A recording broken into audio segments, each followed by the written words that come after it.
Welcome to another episode of Kiss My Assets. The transparency, the openness, the communication is more than you could expect. I'm sold. Don't let the fact that you don't know something or don't know enough about something hold you back. I knew I wanted to invest. What better way to invest than to invest in what I already know that I love, which is real estate. It was initially the 12% return, but it quickly turned into the people.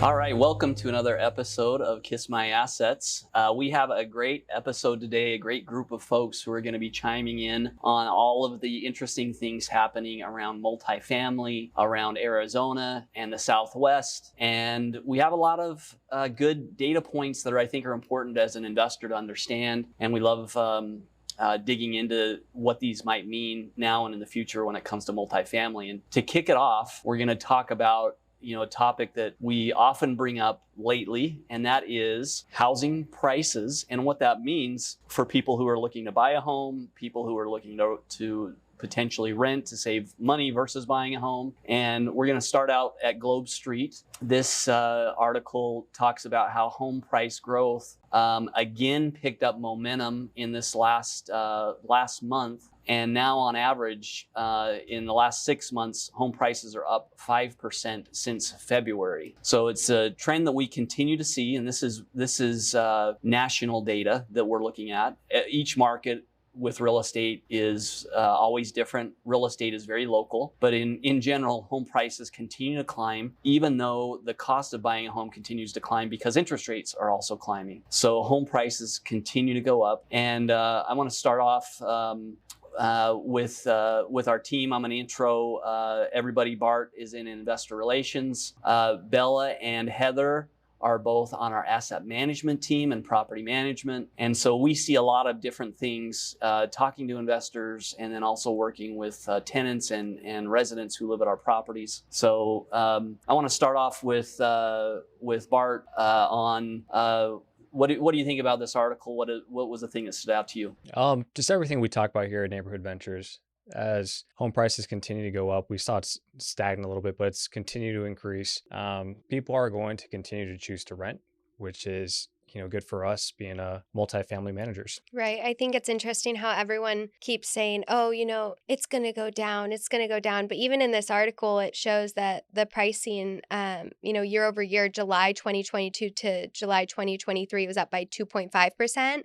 And then when looking ahead, they predicted it for July 2023 to 2024, and it still increased. So with everyone's continuing to say, oh, it's going to get better, it's going to get better, it doesn't look like it's getting better anytime soon. It definitely has not yet. And I think there are some people that are kind of saying, when does it crack? When does it finally just kind of stop? Because interest rates, which are so important when you're buying a home, continue to move up. And there is this big gap between the cost of renting versus buying. If you're looking at the equivalent, and I'll just give an example. I have a friend who has a rental house in Chandler area, and if they went and bought that house, it would cost them about $6,500 to buy the house, probably around $1 million house. They can rent it right now for $4,200. So why would they buy something right now if they can rent it? And so a lot of smart people are saying, we're going to rent for a little while. They sold their house, cashed out, and now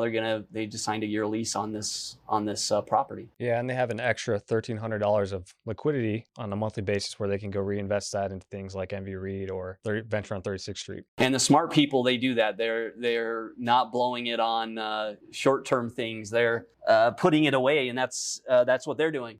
They want to potentially build or do something next. They're gonna come in the market again at some point. Once you buy a home, typically, and you have kids or whatever, you're typically going to keep buying homes, but they're just kind of taking a pause. Next article from Yahoo Finance, the housing market is so unaffordable that a record share of home buyers are looking to relocate to cheaper cities despite rising natural disaster risks. So we saw this a lot during COVID, people fleeing the expensive markets in LA, in California, on the East Coast, New York, and now when those markets had actually bounced back a little bit. But this new trend is a little bit different because people are saying, I'm going to go move into places that are more affordable, even though there's been headlines around risks around fires, and in case of Arizona, potentially running out of water, which, if you dive into the details there's a lot of details there that dispute that. But Phoenix and Las Vegas are two of the most popular cities where people are relocating. Heather, what stood out to you in this article? Well, I think, with everything we see about Arizona, rent prices going up, home prices, everyone moving here, we are still one of the most affordable cities. It's just more reason for people to come here. And our natural disaster risk is maybe drought, but we've talked about in other podcasts as well. We're actually very well prepared. That water, we really have been very proactive about water preservation, and so I get why people are wanting to come here. And even as we see expenses going up, we are still staying at the top of one of the most affordable cities. I don't want to jinx anything, but I probably just did. living here my entire life, I've never once had the worry of natural disaster in Arizona. Yeah, I mean, we don't deal with tornadoes. We don't deal with hurricanes. We don't deal with freeze outs like they had in Texas a few years ago, where the whole state froze and everything froze. I think the big thing is people expect temperatures will continue to rise, and we're obviously in a hot market in more ways than one. We're in the South, so the heat is an issue. But if you have air conditioning, it doesn't really matter, right? I mean, you just stay indoors. So the article says more than a quarter of folks who are looking at houses are looking in a different metro area. So 1 out of 4 are, who are kind of browsing online on Zillow and other Redfin is where they got this data. They're looking in metros outside of their own metro. And this is up from 23% from a year ago. One thing I just thought was interesting is that they said the most common search is coming from people in, I think it's Seattle. That it's the people in Seattle that are really like catching on to the beauty of Phoenix. And they're said our 450,000 was the median for houses here. But in Seattle, homes are selling on average for 800,000. So that's a big difference. And so they're headed down. They don't mind giving up the rain we just get it for a couple of times a year. So yeah, and relative to a market like Seattle, we are still very affordable. I mean, it's basically double the price for an entry level home. And there's many markets that, I had a friend from LA who's moved out here, and now they're saying, but the prices here are now expensive. But if you compare it to where LA's also gone up. So it's all relative to what you're looking at. And the cities where people are looking at homes the most are Phoenix, Las Vegas, and Miami. Those are the ones that have the most interest. Despite being in rising natural disaster risk areas. So you don't agree with that, sounds like, Bart? I just think it's funny. I was curious if there was a filter on Redfin for areas that have high likeliness of natural disaster. But no, I think that's something that should be taken into consideration. But I think what's taken into consideration is obviously the overall affordability of where you're currently living, and looking at these markets and understanding it's way cheaper to live. And also there's a lot of great amenities here too. Yeah, the quality of life here is really, really high, especially this time of year for the next 8 or 9 months. I mean, you can't beat the recreation, the restaurants, the ability to get up in the mountains, get in the forest, go down to Mexico, get on the beach. I mean, Arizona is a very unique spot, and the lifestyle here is really tough to beat. Once people live here, they really understand that. And this data isn't kind of a one-off, because another set of data is saying Phoenix is one of the most active real estate markets, according to this report from Storage Cafe. So that's one thing you always kind of track, is storage units and what's happening with the storage industry, because it tends to correlate with people moving to an area, especially if they're in an apartment, and the apartment growth, storage growth kind of goes along with it. Well, I think in that report, they found that Phoenix is leading. It's not just storage, but it's residential, it's commercial, it's industrial, just across the board. We're building everything, that it's all growing. Yeah, and all of it kind of feeds on each other, right? So the industrial side supports the job growth, and then that needs to be supported by multifamily and affordable places for people to live, office growth.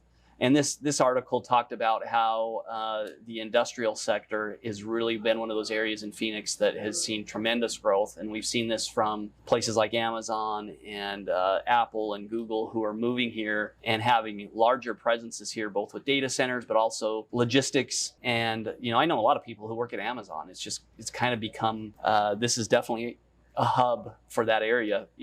Phoenix, some people don't realize this, but the largest trucking companies in the nation are based in Phoenix. It's just kind of in a place that's become a hub for trucking and logistics, and that also fuels what Amazon does and logistics and getting supplies across the country.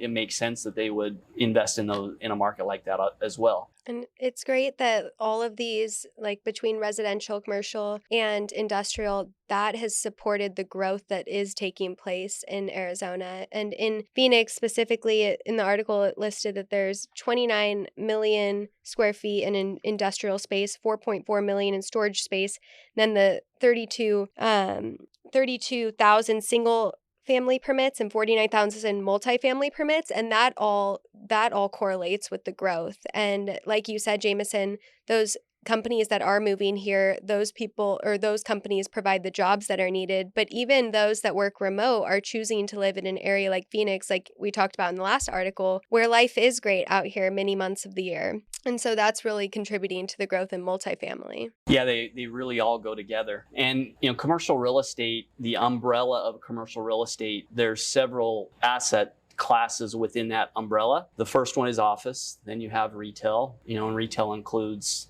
malls and shopping centers and grocery stores. Then you have multifamily, which is what we focus on. You have industrial, and then you have hospitality also, which is hotels and resorts. And then you also have storage as kind of either a part of hospitality or depending on how you look at it. But those are kind of the broad areas of commercial real estate. So there's some connection between them, and then there's also big differences. And we're seeing that in the office market right now, where offices are needing to reposition because more people are working remote. They don't need it to go in an office. And this survey from Globe Street that came out, multifamily is the most attractive asset class among that group. So of course we're going to talk about that because we're multifamily people. So this is also what we believe. But it says nearly 70% of those who, as part of this survey, and this survey was done by CBRE, which is a big commercial real estate brokerage.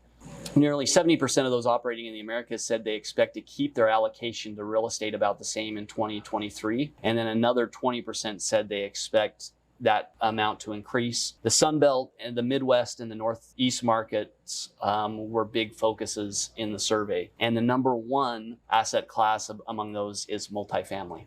Well, I think it highlights that real estate it's a long-term game. And so the people that are really paying attention and looking at this, they're betting on multifamily long-term, that they know this is just going to continue to improve and this is where they're going to keep their money or even add more. And so that's what I think it's good to look at the things that the experts are doing. These guys are smart folks. These men and women, all smart. They look at a lot of data, and it's important to see what they're thinking, because not only are they probably going to be accurate in predicting what happens, but it's also important to see what other people around will probably do. That matters to the value of your home, is what your neighbors do, right? Fortunately or unfortunately, we're all tied together, and it's also true in multifamily. All right, we're going to talk about some of the local stuff that's always fun to point out what's happening in Arizona specifically. Heather, you're something in a neighborhood you grew up in. We're going to talk about that in a minute. Turf Paradise. Anyone in Arizona, most people have heard of Turf Paradise. Might not know exactly what it is, but some stuff is happening up there. But before we jump into that, the Arizona Science Center and National Taiwan Science Education Center are going to collaborate. So this was announced. We have a rendering. We love looking at rendering. Sorry if you're just listening to this on your podcast and not on YouTube, but that's a pretty good rendering. I'm going to say they did a decent job. Not a lot of detail here, but have a nice little sloping roof there. Looks like a going to be a cool building. So with this announcement that Taiwan Semiconductor, who's investing $40 billion in their building in North Phoenix, is also going to be working with the Arizona Science Center to develop a plan to develop workforce around the technology and semiconductor and microelectronic industries. And this was a big announcement between Katie Hobbs, our governor, and along with her, when she had a visit last week, she went to Taiwan and they made this announcement. So thoughts about this? Well, I think it's interesting that the semiconductor, the association came out and said, we're going to have a shortfall in the U.S., 67,000 workers by the year 2030, which is not that far away. And so this is an interesting way to be very proactive of how do we get people into this industry? Because a lot of these programs they're coming up with, they're for teens, they're in the colleges, that really, how do we build up this workforce?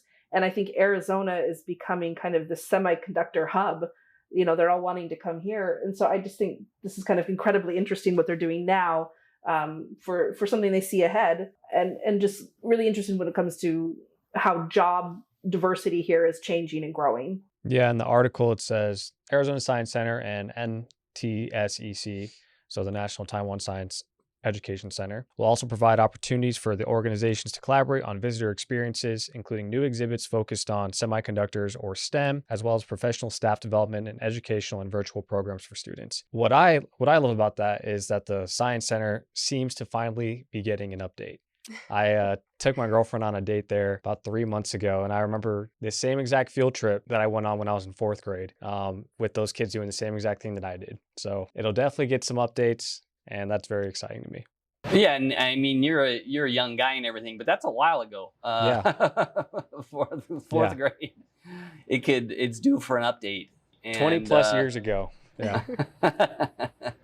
You know, and I worked for a company here, LifeLock, and LifeLock was purchased by Symantec, which is a big technology company out of the Bay Area. And the Bay Area has so many technology companies, and a lot of people wonder why they're all there. And one of the big reasons is because the talent pool of folks who know how to code, they are engineers, software engineers, and it's very easy to find folks to work for you to build out technologies, to build out software platform, to build out other technologies. And when LifeLock got bought out, Symantec was wanting to expand here, wanting to grow more in Arizona because the costs are less here for cost of living, and it's very attractive for a business to move to a place like Arizona and spend half of what it spends in the Bay Area. But there wasn't enough talent here. There wasn't a base of, in this case, it was cybersecurity.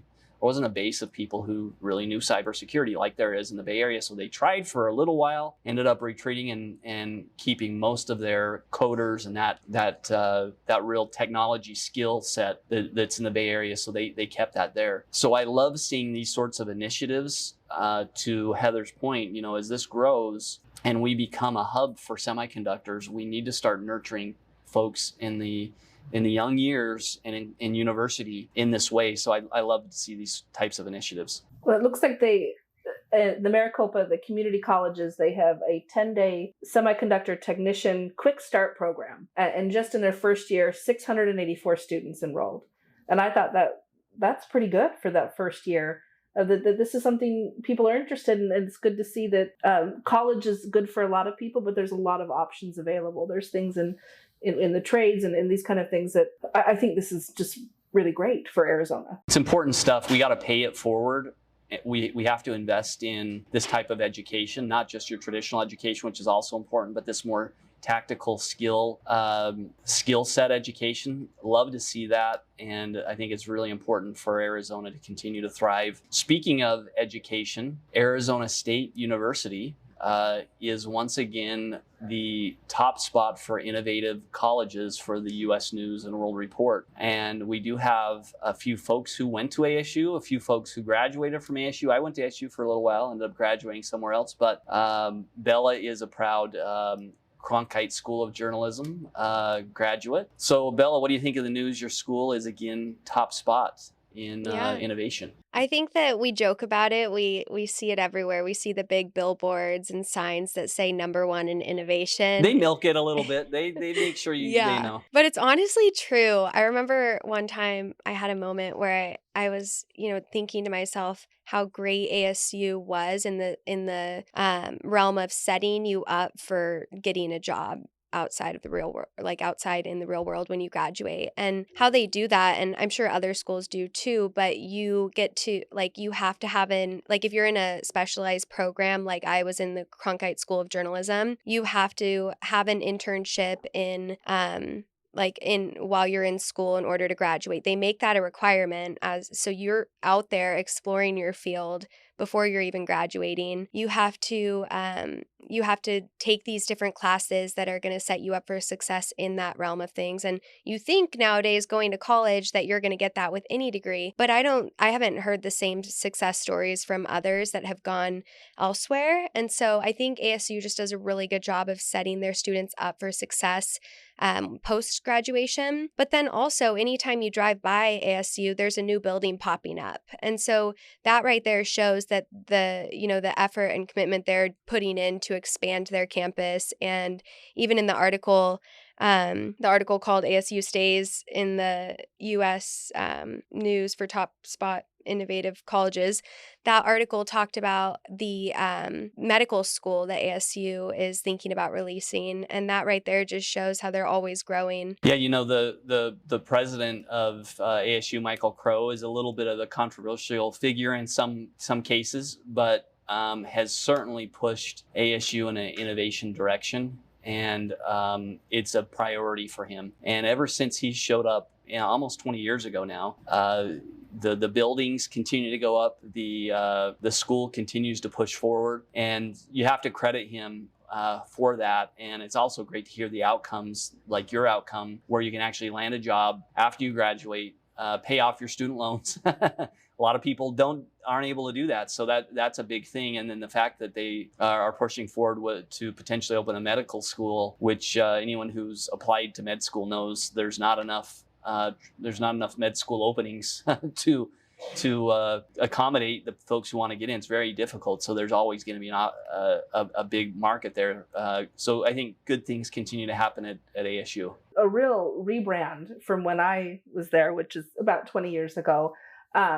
That it was the list that ASU was topping was biggest party school, and I knew people that were so excited to come to ASU to have a good time. That's so this has been a big shift. So and now this is the 9th straight year they're the top of the innovative schools list. They've really done a big 180, and so I have a nephew that just started there his freshman year at the Walter Cronkite School, and he from New York City, from Manhattan. This was the place to go to the best place for sports broadcasting, and so they've had a big change. They've built their brand very well too, between all of their different schools and studies. Like when I say, oh yeah, I studied journalism at Arizona State, people are like, the Walter Cronkite School of Journalism, and it feels good to be like, yes, because people know how much effort has been put into that school. And one more thing adding on, you don't even just have to graduate with an internship, you have to graduate with a professional program, which if you go through ASU, you know this for any type of school, but that professional program is literally immersing you into the career that you're about to step foot into and setting you up for that success. So it's awesome what they have done and what they're currently doing. Really important to have an institution like that that's pushing the envelope, and that's really what universities are supposed to do: keep pushing us forward, preparing the next group of folks to come in and push our economy forward. 9 years running now, ASU #1 in innovation. So another important landmark in Arizona that's been here for over 70 years, Turf Paradise in North Phoenix. Not exactly sure what it is, what they do up there. I don't know if they sell turf or if it's part of Paradise Valley.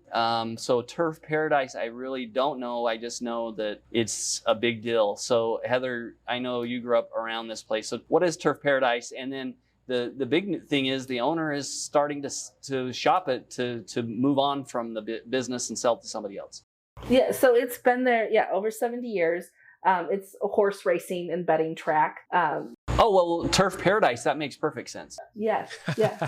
And but the owner is saying he's ready to retire, spend time with his family, and so he's ready to sell. And they had a developer that was coming in and was really excited, but it was all kind of contingent on getting these certain type of machines, these betting machines that are, I guess, kind of hard to get approved because it's gambling, whatever. It couldn't get it approved. He backed out.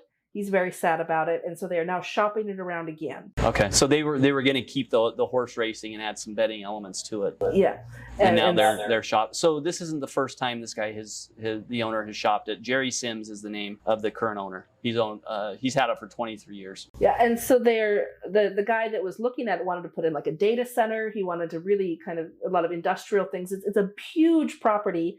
The police also keep their horses there. So I have a friend that lives right behind it, and we go over and say hi to the police horses. And so wait, the police here have horses? Some of them do. It's a wild, wild west.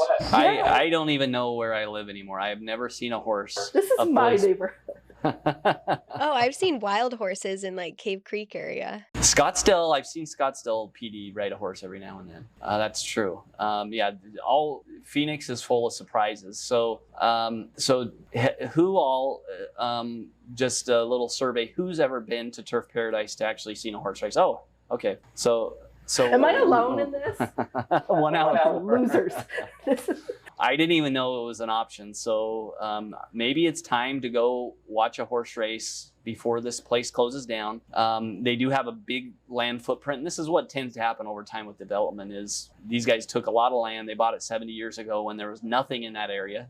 And now there's homes all around it. And so with Phoenix becoming more dense and housing being a demand, a key place is finding the land that you can build homes. So I would expect will have many buyers who will come in. I don't know if they're going to give him what he wants, but a land buyer will come in and have to tear everything down and start from scratch. But we'll definitely keep our eye on this because it's a unique place for Phoenix. Well, and I think it comes with a large amount of groundwater, which is really interesting. There's some really interesting things about this property, and it's an area that is very much due for like a revitalization. That there's a lot of hardworking, good people there that really, to have that space to build more homes or whatever it is, would really do a lot for that area.